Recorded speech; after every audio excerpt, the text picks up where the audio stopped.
मिनश्शैतानिर्रजीम बिस्मिल्लाहिर्रहमानिर्रहीम। या अय्युहल्लज़ीना आमनुत्तक़ुल्लाहा हक़्क़ तुक़ातिही वला तमूतुन्ना इल्ला व अंतुम मुस्लिमून।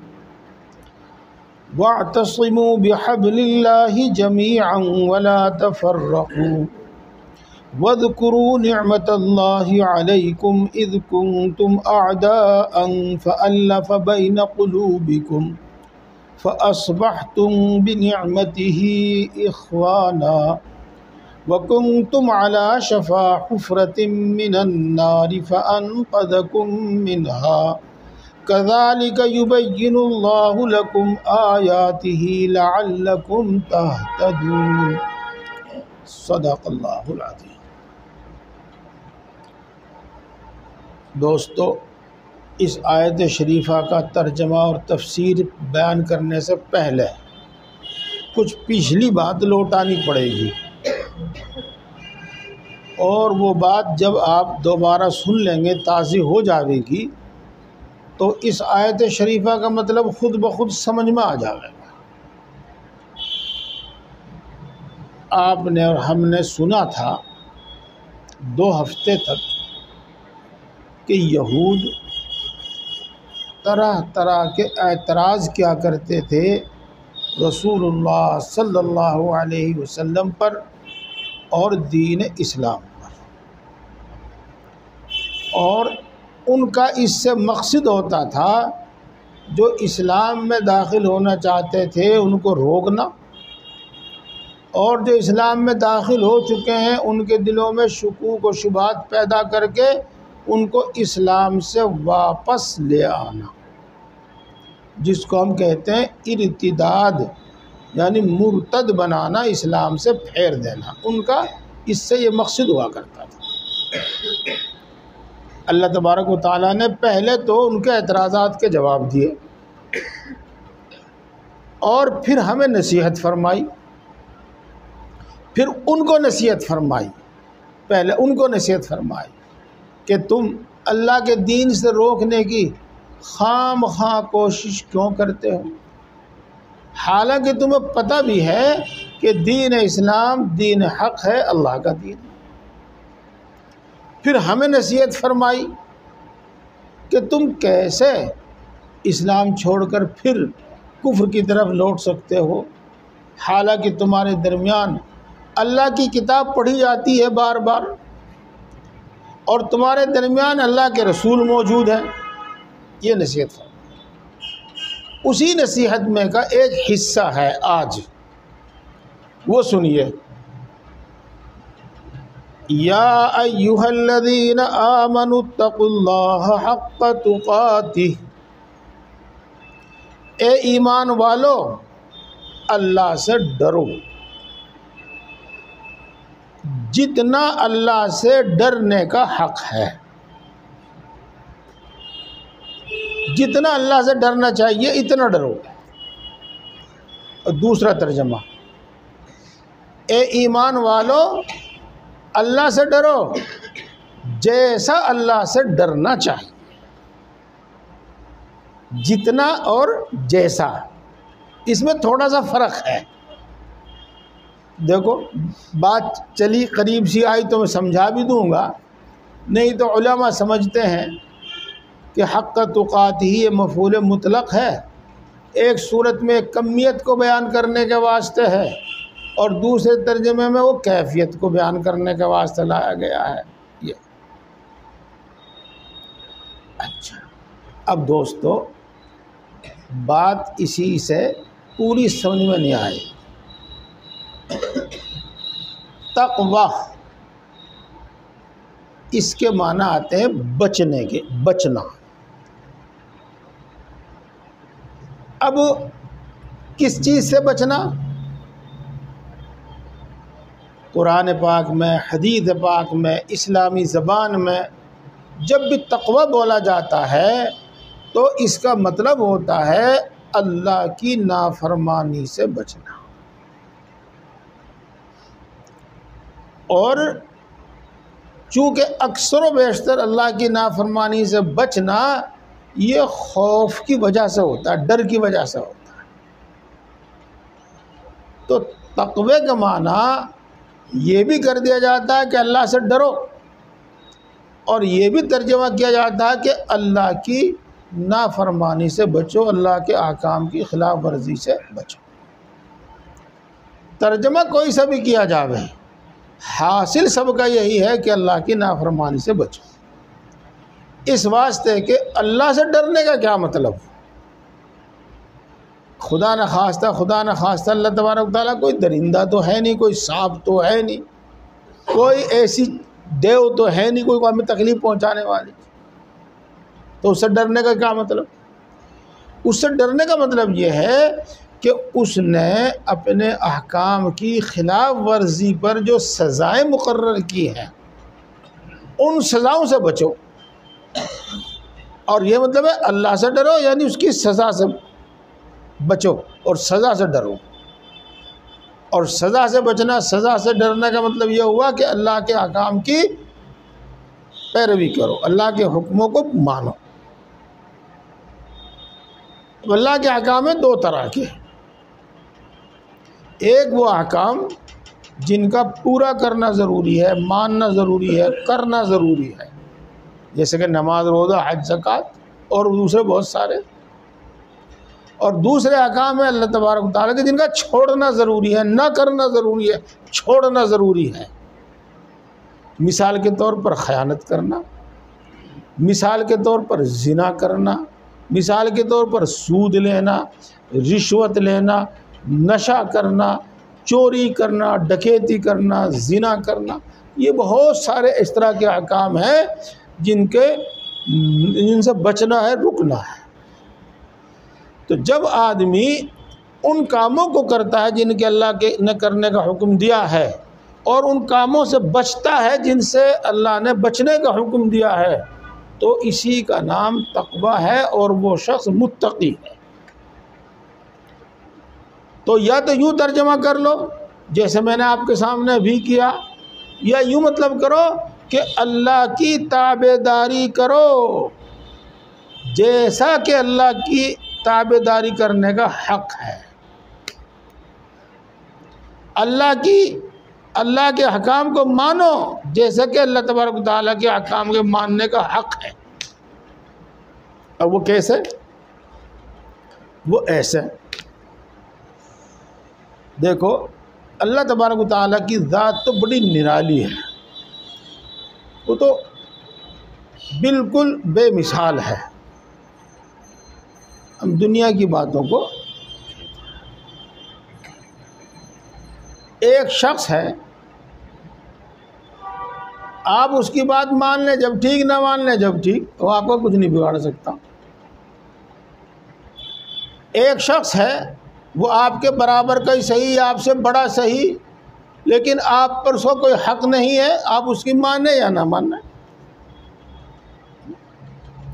लेकिन एक शख्स बहुत ताकतवर है, अगर आप नहीं मानेंगे उसकी तो ना मालूम क्या करवा दे। आज की ज़बान में कहो घर पे बिल्डोज़र चलवा दे, हैं जी। देखो तो उसकी तो माननी पड़ेगी, सही भी माननी पड़ेगी और गलत भी माननी पड़ेगी।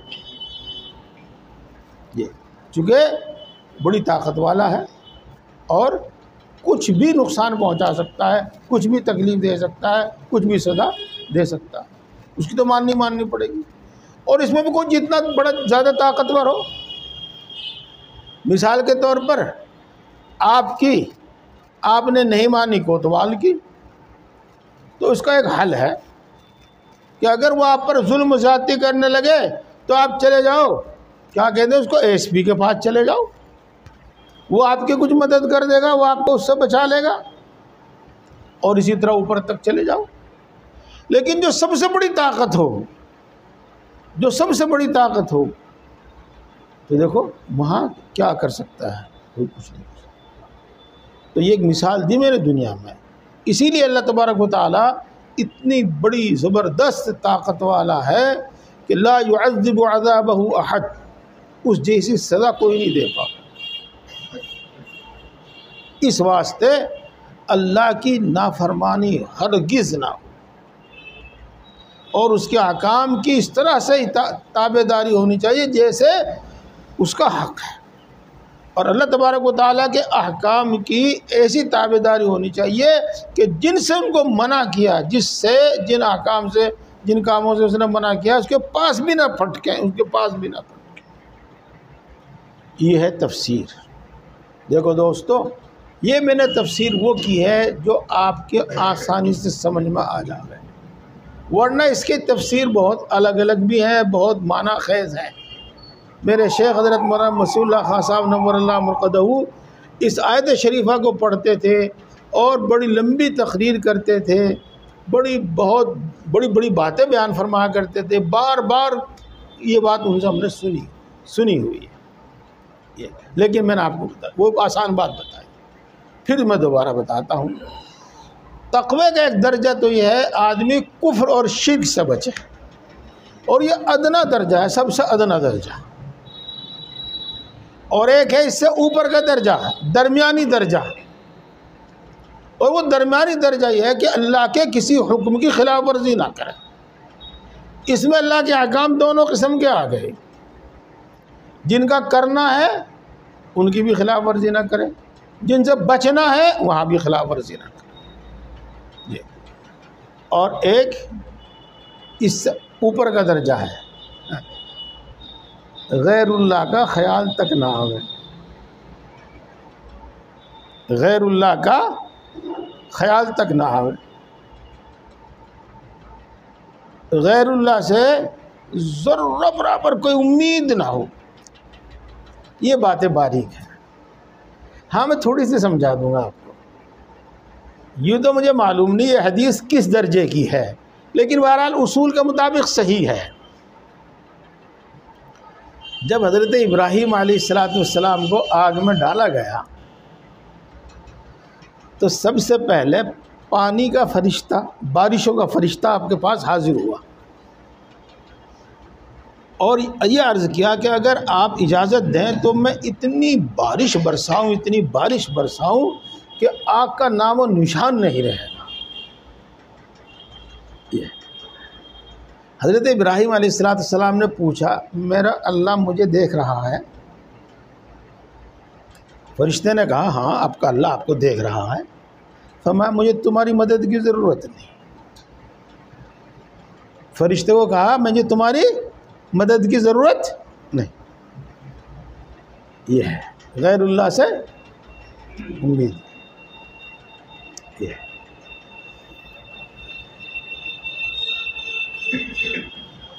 फिर हवा का फरिश्ता आया,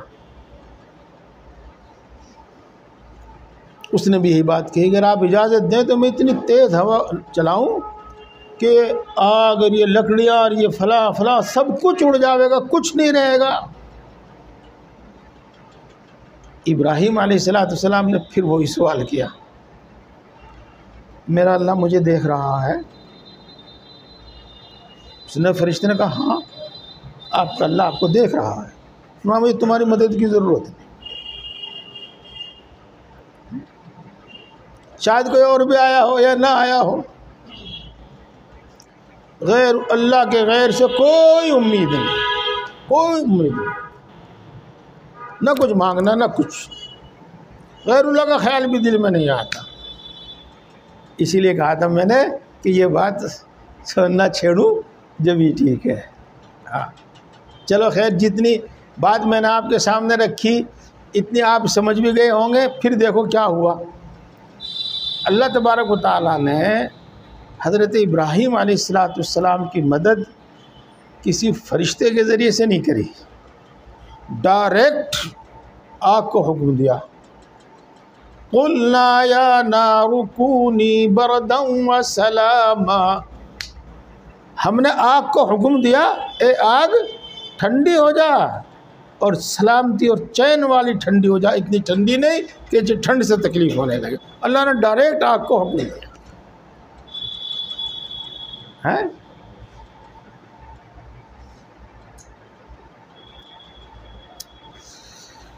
अल्लाह के रसूल सल्लल्लाहु अलैहि वसल्लम इरशाद फरमाते हैं, इदा सअल्त फस्अलिल्लाह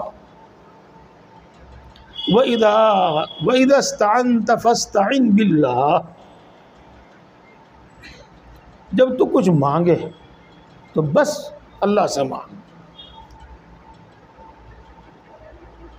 और जब तू मदद तलब करे तो बस अल्लाह से मदद तलब कर। दोस्तों, वो भी एक मकाम आता है, लेकिन वो मकाम रफ्ता रफ्ता रफ्ता रफ्ता जब आता है, हम उस मकाम पर ना हो और उस तरह की रीस और हिर्स करने लगे, वो ठीक नहीं है, वो ठीक नहीं है।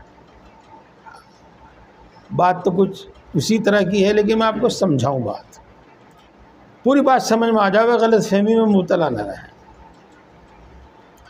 एक बुज़ुर्ग के सामने बात आई कि रसूलुल्लाह सल्लल्लाहु अलैहि वसल्लम जौ का आटा खाते थे और बेछना खाते थे। ये तो उन्होंने अपने खादिम को हुक्म दिया कि कल से हमारे लिए जौ की रोटी बनेगी और बेछने आटे की बनेगी। जैसे हज़रत आयशा रज़ियल्लाहु ताला अन्हा फरमाती हैं कि हम जौ के रोटी जब पकाते थे तो आटे पे फूंक फाँक सी मार दिया करते थे, जो कुछ भुस्सी होती थी उड़ती थी, उड़ जाती थी, नहीं होती नहीं, छानने वारने का कोई मतलब। तो बेछने आटे की रोटी बनेगी कल से। बनी, एक वक्त खाई, दूसरे वक्त खाई, तीसरे वक्त खाई, तो पेट में दर्द हो गया, वो हजम नहीं हुई सही से। तो उन्होंने कहा भाई बस कल से तो हमारे लिए छान छान के बनाओ, हम इस काबिल नहीं हुए कि इस सुन्नत पर हम अब अमल कर सकें। सही बात तो इससे भी बहुत कुछ समझ में आगे होगी, लेकिन एक किस्सा और सुनाऊंगा आपको, उससे बात बिल्कुल साफ हो जाएगी, बिल्कुल साफ हो जाएगी। हज़रत मौलाना कासिम साहब नानोतवी रहमतुल्लाह अलैह दारुल उलूम देवबंद कायम करने से पहले मेरठ में किताबें छपती हैं ना, उसको मतबा कहते हैं, छापा खाना कहते हैं, किताबें छपती हैं, उसमें नौकरी क्या करते थे, नौकरी क्या करते थे। और हज़रत हाजी इमदादुल्लाह साहब नव्वरल्लाहु मरक़दहू से वो बैत थे। तो हज़रत हाजी साहब के पास उन्होंने ख़त लिखा कि मेरा जी तो ये चाहता है कि मैं नौकरी वोकरी सब छोड़ दूँ, बस अल्लाह अल्लाह करूँ, दीन का काम करूँ, अल्लाह दे दे तो खा लूँ और ना दे तो भूखा रहूँ, मैं कोई नौकरी वोकरी ना करूँ। ये हज़रत हाजी साहब ने जवाब दिया कि नहीं नहीं, आप लगे रहो, वहीं लगे रहो। बहरहाल मुलाज़मत और नौकरी छोड़ने से मना कर दिया। अब उसके बाद कितने दिन हज़रत मौलाना वहाँ नौकरी करते रहे। एक वक्त वो आया कि हज़रत हाजी साहब से भी दरियाफ्त नहीं किया, पूछा नहीं, और वहाँ से सब कुछ छोड़ छाड़ के अपने घर चले आए। और घर पहुँचने के बाद फिर हाजी साहब को ख़त लिखा कि मुझसे गलती हुई है, मुझे वहाँ से आपकी इजाज़त के बाद वहाँ से छोड़ना चाहिए था, लेकिन मैं छोड़ छाड़ के चला आया।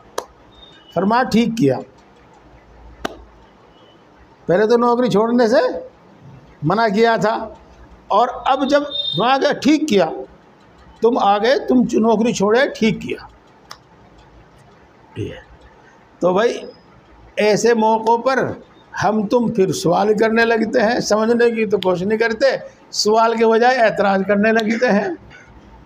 हाजी साहब ने एक वक्त में तो नौकरी छोड़ने से मना किया, और जब छोड़ जाए तो कहा ठीक किया। बस नौकरी करनी ठीक थी या गलत थी? अगर ठीक थी तो अब क्यों कह रहे कि अच्छा किया तुमने, और अगर गलत ठीक नहीं थी तो उसी वक्त क्यों कहा था कि नौकरी कर लो, छोड़ो ना। देखो सुनो, अब हाजी साहब का जवाब सुनो। फरमाया कि जिस मर्तबे और मकाम पर पहुंचकर तर्क असबाब की इजाज़त होती है, सुनने मेरे अल्फाज आप, जिस मर्तबे और मकाम पर पहुंचकर असबाब छोड़ने की इजाज़त होती है, उस वक्त तक आप वहाँ नहीं पहुँचे थे जब मैंने कहा था कि नौकरी करते रहो। उस वक्त तक आप वहाँ नहीं पहुँचे थे, उस मर्तबे पर नहीं पहुँचे थे, बल्कि आप शक व शुबे और तरद्दुद में थे, इसीलिए सवाल किया। तरद्दुद के वक्त ही सवाल किया जाता है। और जब आप उस मर्तबे और मकाम पे पहुंच गए और यकीन का वो दर्जा हासिल हो गया, तो फिर आपसे खुद वहाँ नहीं रहा गया और सवाल की भी और इजाज़त लेने की भी ज़रूरत नहीं समझी गई और आप चले आए। तो लिहाजा अब वो मर्तबा उस मकाम पर पहुंच गए थे आप, जिस मर्तबे और मकाम पर पहुंचकर असबाब का छोड़ना जायज़ और दुरुस्त होता है। तो देखो, इदस्तअनत फस्तईन बिल्लाह व इदा सअलत फस्अलिल्लाह, जब तुम मांगे तो अल्लाह से मांग, और जब तुम मदद तलब करे तो अल्लाह से मांग। गैरुल्लाह का ख्याल दिल तक में ना आवे। दोस्तों, एक मर्तबे पर पहुंचने के बाद फिर हासिल होता है। इसलिए मैंने आपको दो मर्तबों का ही जिक्र किया, एक कुफ्र और शिर्क से बचना और दूसरे अल्लाह की नाफरमानी से बचना। और अल्लाह की इताअत और फर्माबरदारी ऐसी करो जैसी करनी चाहिए, जिसका हासिल तो ये है कि हरगिज़ हरगिज़ हरगिज़ हरगिज़ किसी भी हाल में अल्लाह की नाफरमानी ना हो। लेकिन ये इंसान कुछ इस तरह का बना हुआ है और इस दुनिया के हालात कुछ इस तरह के हैं कि करीब करीब नामुमकिन है कि इंसान से अल्लाह तबारक व तआला की नाफरमानी ना हो, बिल्कुल भी नाफरमानी ना हो, करीब करीब नामुमकिन है। इसीलिए रसूलुल्लाह सल्लल्लाहु अलैहि वसल्लम ने फरमाया, कुल्लुकुम खत्ताऊन व खैरुल खत्ताईन तव्वाबून, तुम में सारे गुनाहगार हैं और गुनाहगारों में अच्छा वो है जो तौबा करता है। तो भाई कुछ ना कुछ नाफरमानी हो ही जाती है। इसी वास्ते, अगली बात सुनियो ध्यान से, इसी वास्ते जब ये आयत शरीफा नाजिल हुई तो चूँकि सहाबा किराम रिज़वानुल्लाह ताला अलैहिम अजमईन अरब थे और अरबी ज़बान के माहिर थे, तो वो इस आयत शरीफा को सुनकर कांप गए और रसूलुल्लाह सल्लल्लाहु अलैहि वसल्लम की खिदमत में हाजिर हुए। अल्लाह के रसूल, जैसा अल्लाह से डरना चाहिए ऐसा हम में से कौन डर सकता है, और जितना अल्लाह से डरना चाहिए इतना हम में से कौन डर सकता है। ये तो घबरा, अल्लाह के रसूल सल्लल्लाहु अलैहि वसल्लम खामोश रहे। अल्लाह के रसूल सल्लल्लाहु अलैहि वसल्लम खामोश रहे। तो इसके बाद एक दूसरी आयत नाजिल हो गई, फत्तकुल्लाह मस्तताअतुम, तुम अल्लाह से डरो जितने डर सकते हो। ये नहीं कहा जैसा अल्लाह से डरने का हक है इतने डरो, जितने अल्लाह से डर सकते हो इतने डरो, जितनी अल्लाह की इताअत फर्माबरदारी कर सकते हो इतनी करो, जिसका हासिल यह है कि अपनी तरफ से कोई कमी कोताही न करो, अपने इरादे इख्तियार से कोई कमी कोताही न करो, और फिर भी कमी कोताही हो जावे तो तौबा और इस्तिग़फ़ार कर लो।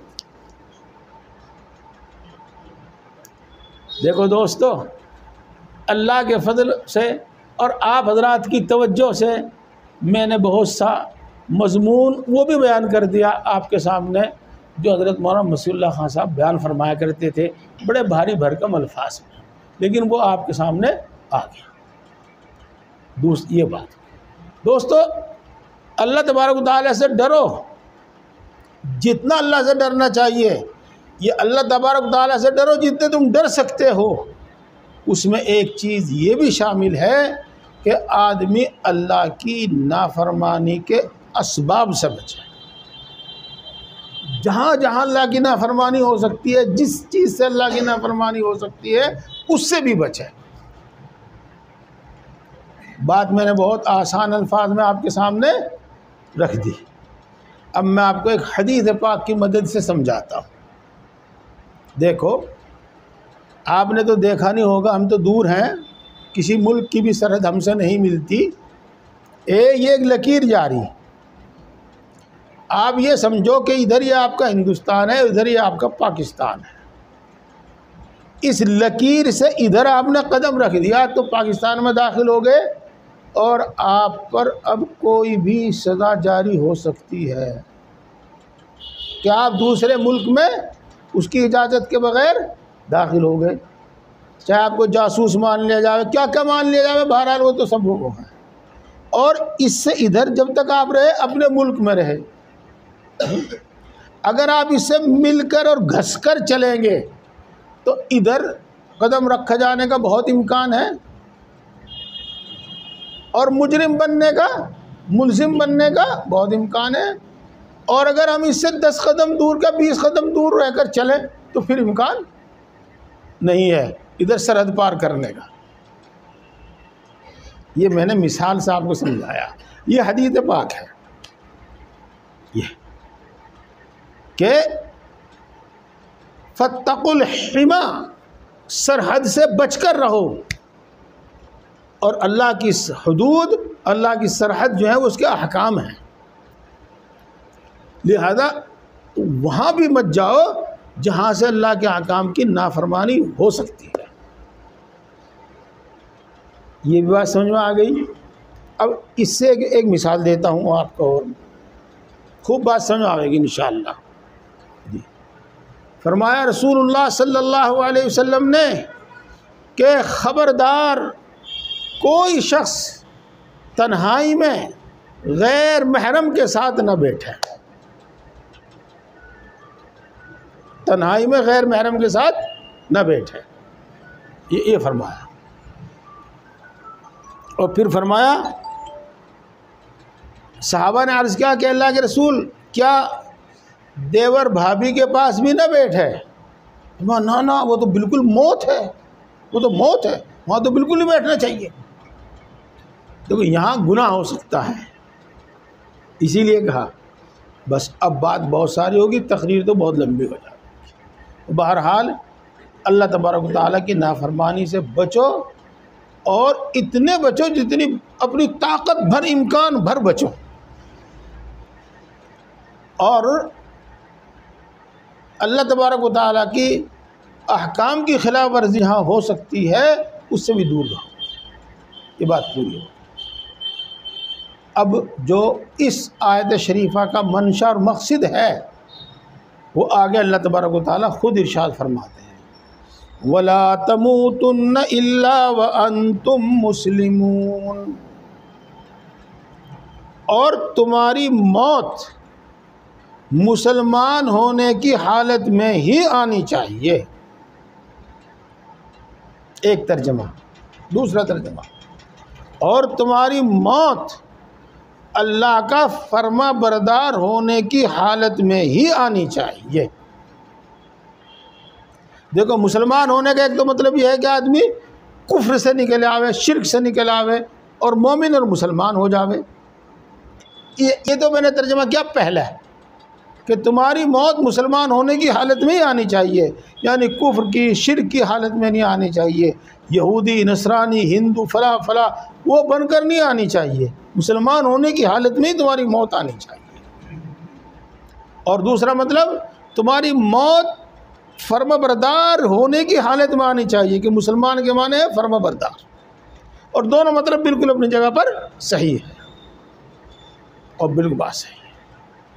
दोस्तों, वक्त भी करीब करीब हो गया, लेकिन मैं दोनों बातों का ही आपको थोड़ा थोड़ा सा मतलब बताकर फिर बात जल्दी ख़त्म कर रहा हूँ। वैसे अभी 10 मिनट हैं, घंटी 10 मिनट पहले ही बच जाएगा है। अल्लाह, हमें ये तालीम दी गई है कि हमारी मौत मोमिन होने की हालत में और ईमान होने की हालत में आनी चाहिए, यानी मरते दम तक हमें मोमिन और मुसलमान रहना चाहिए। और किसी हालत में भी, किसी नफ़े में भी और किसी डर की हालत में भी हमें ईमान नहीं छोड़ना चाहिए। ये वला तमूतुन्न इल्ला व अंतुम मुस्लिमून। और फिर अब मैं इसका मतलब आपको एक हदीस की रोशनी में समझाता हूँ। रसूलुल्लाह सल्लल्लाहु अलैहि वसल्लम यूँ फरमाते हैं कि इंसान का ईमान उस वक्त कामिल होता है कि वो ईमान के बाद कुफ्र की तरफ लौटने को इतना ही बुरा समझे और उससे इतना ही डरे जितना कि आदमी आग में डलने से, आग में गिरने से डरता और बचता है। उलमा यूँ फरमाते हैं कि इस हदीस का मतलब यह है कि आग में जलना तो गवारा हो, लेकिन ईमान से फिरना गवारा न। इसलिए कहते हैं अल्लाह कि तुम्हारी मौत मोमिन होने की, मुसलमान होने की हालत में ही आनी चाहिए, यानी मरते दम तुमको हर हाल में ईमान पर कायम रहना। ये होगी बात। अब दूसरा मतलब भी इसी के अंदर आ जाएगा, और इसको जरा सा मेरे भाइयों 5 मिनट से ध्यान से सुनिए। एक तो यह है आदमी कुफ्र की तरफ लौटना, एक तो यह है कि आदमी बुतों को सजदा करने लगे, आदमी यहूदी बन जावे, नसरानी बन जावे, हिंदू बन जावे, कुछ और बन जावे, कुछ और बन जावे। ये तो बिल्कुल साफ है ही। और एक ये है कि आदमी वो काम करने लगे जो दूसरे मज़हब वालों के ख़ास मजहबी काम है। इस सूरत में चाहे वह ला इलाहा इल्लल्लाह पढ़ता रहे, चाहे वह नमाज पढ़ता रहे, ज़कात देता रहे, लेकिन मोमिन शुमार नहीं होगा। किताबों में लिखा, उलमा ने लिखा, आयात और हदीस से समझ कर लिखा। उसकी मिसाल बिल्कुल एक साफ मिसाल दूंगा मैं आपको। हिंदू लोग जनेऊ बांधते हैं, एक धागा सा जानते हैं आप जनेऊ। अगर मुसलमान उसको पहन ले और उसको पहनकर नमाज पढ़े तो वो मोमिन नहीं है, याद रखना।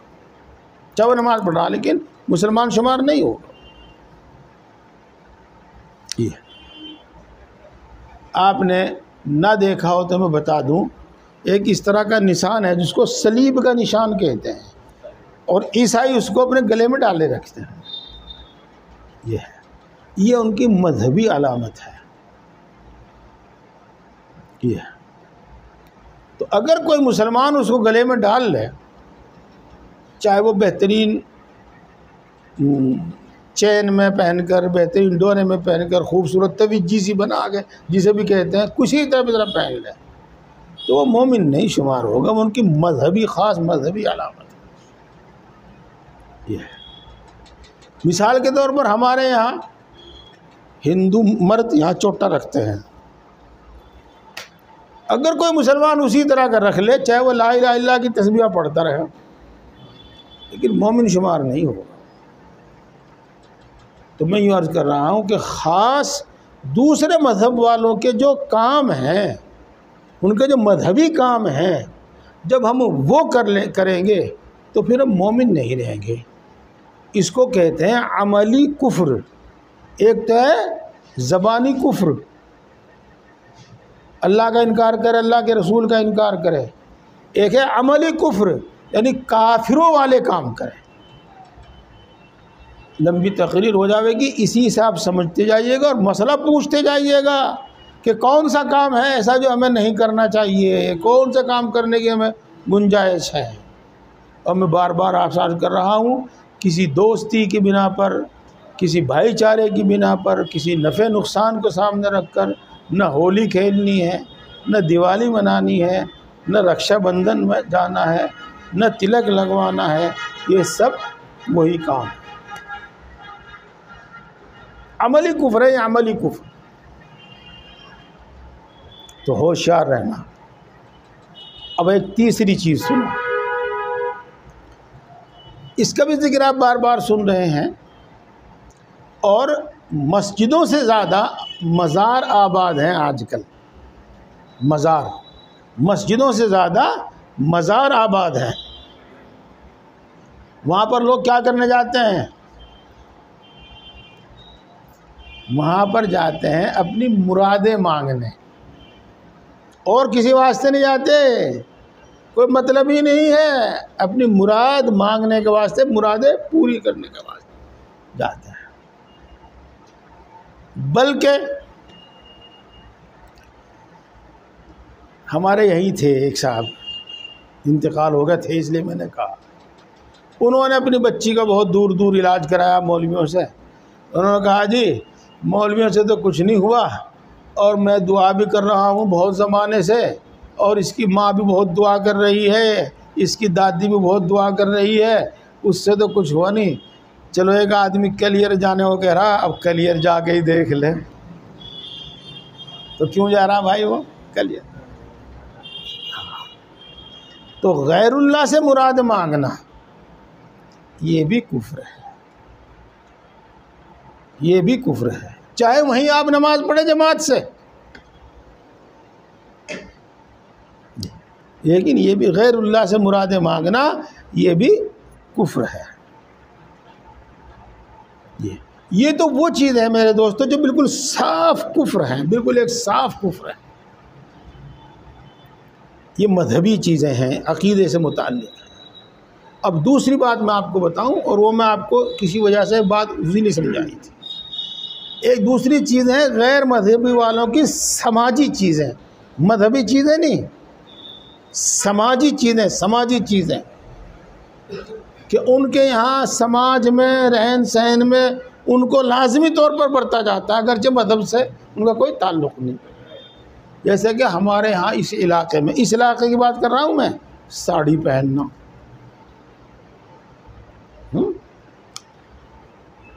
तांबे के बर्तनों में खाना,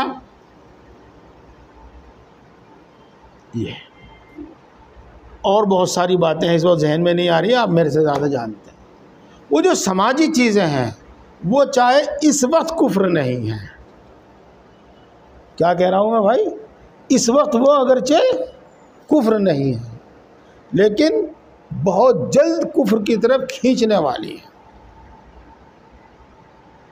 वो जो मैंने सुनाया था ना कि सरहद के करीब भी मत जाओ, हदीस पाक सुनाई थी, वो इसीलिए ये सब बातें मैं आपको इसलिए बता रहा हूँ मेरे दोस्तों कि कुफ्र से बचने, शिर्क से बचने और ईमान की हालत में मरने का हमें हुक्म दिया है। तो हमें ये जान लेना चाहिए कि भाई ईमान पर हम कैसे साबित कदम रहें, और कुफ्र और शिर्क और ईमान से निकालने वाले क्या क्या काम हैं, ताकि हम उनसे बचें। वरना यूँ कह देंगे इसमें क्या हर्ज है जी, अजी मैं उनके यहाँ गया था और वो मोहब्बत में लगा देते हैं तो उन्होंने मोहब्बत में यहाँ लगा दिया, अजी क्या हर्ज की बात है, वो पड़ोस है ज़रा से, इस वास्ते बस ज़रा उन्होंने मेरे ऊपर रंग घेर दिया तो मैंने उनके ऊपर रंग घेर दिया, कोई मैं हिंदू तो बन नहीं गया बस। तो ये जो चीज़ें हैं ना, ये जहन बन रहा, तो इन सब चीज़ों पर ध्यान रख के दोस्तों ईमान पर साबित कदम रहना है, ईमान पर साबित कदम रहना है। और बस आप इसी तरह समझ लीजिएगा कि अपनी पूरी ताकत इस पर ख़र्च करनी है, अपनी पूरी मेहनत इस पर ख़र्च करनी है। इसी वास्ते हम पैदा किए गए हैं कि हमारी ज़िंदगी अल्लाह की ताअत इबादत में गुजरे, नाफरमानी में। ये दूसरे मतलब की तरफ इशारा है बस। तो आता रहता है मजमून, फिर दोबारा समझाऊँगा। अल्लाह तबारक व तआला हम सबको दीन की सही समझ और अमल